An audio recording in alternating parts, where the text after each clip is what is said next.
Your brain is one of your most important organs. Home to billions of neurons, it's your body's mission control. As you go through life, your body changes radically. Inside your head, your most complex organ is constantly transforming too, beginning work before you're born and continuing even after you've been declared dead. This is the life cycle of your brain. Your brain starts to form about 2 weeks after conception.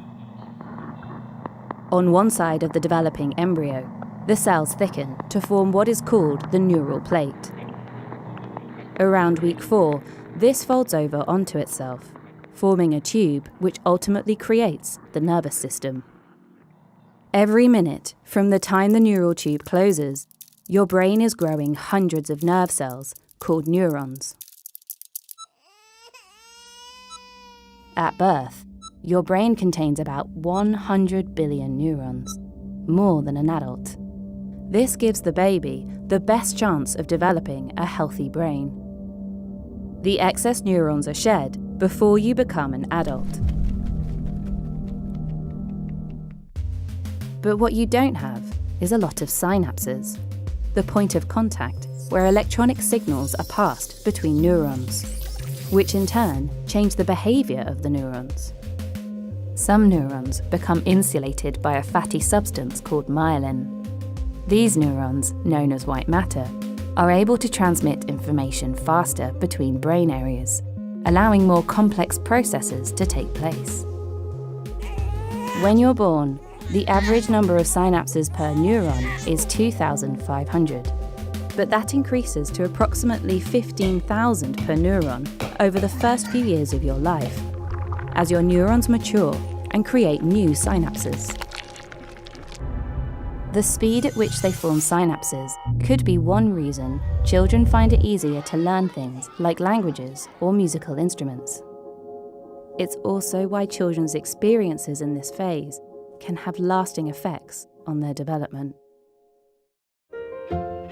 From age 3 until about 10, your brain starts to remove connections it no longer needs. Neuroscientists used to think all synapses worked at a constant, fixed level.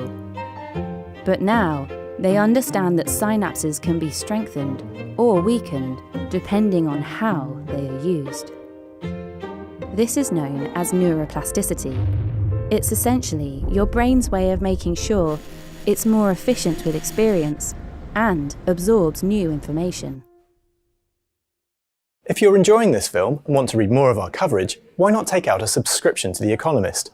You'll receive daily and weekly analysis of global affairs. You can read us online, in the app, or listen to the audio edition. For the best offer, click the link. By the time you become a teenager, your brain has stopped growing, but it continues to develop.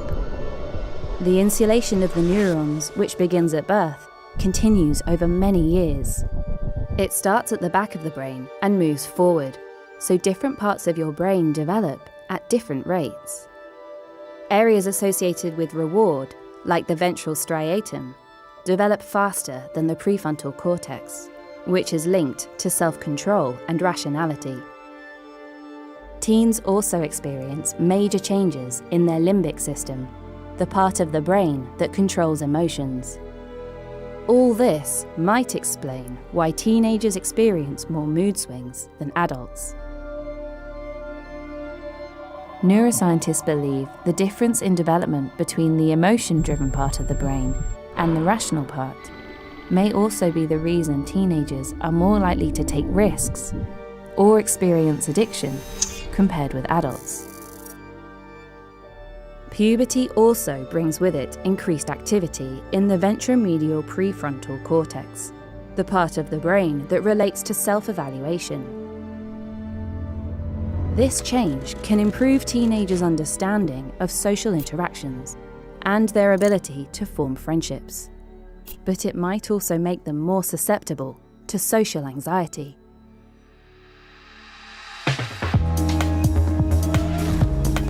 Post-puberty, the brain continues to develop.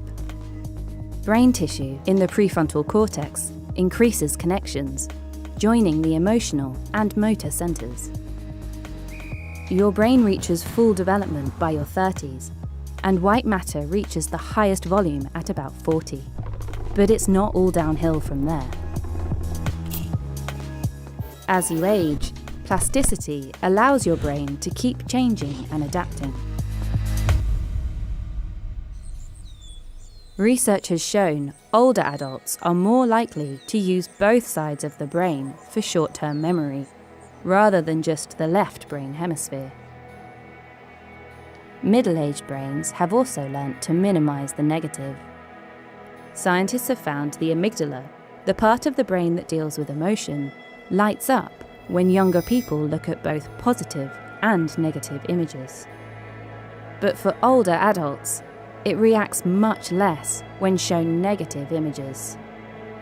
This might be because as you age, you become more resilient.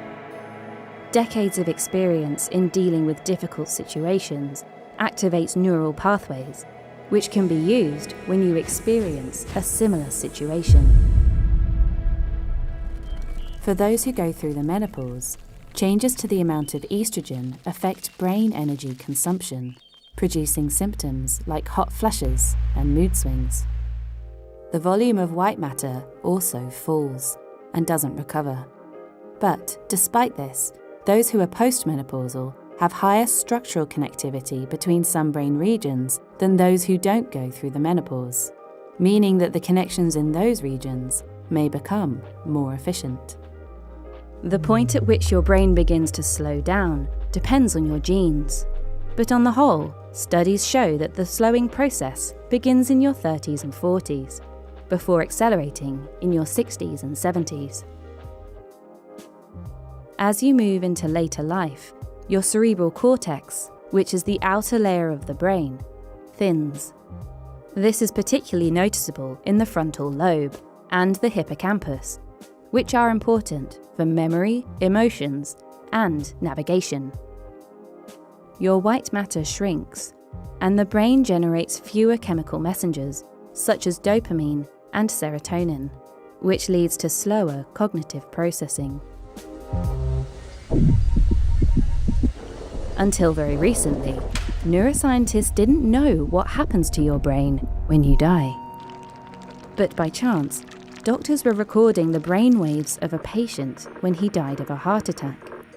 They found a change in a specific band of brainwaves involved in high cognitive functions, such as concentrating, dreaming, and memory retrieval, suggesting that just before you die, your brain may recall important life events, which may explain why those who have near-death experiences report seeing their lives flash before them. And your brain doesn't stop working, even when you're dead. Some studies have found that brain activity may continue for several minutes, even after your heart has stopped.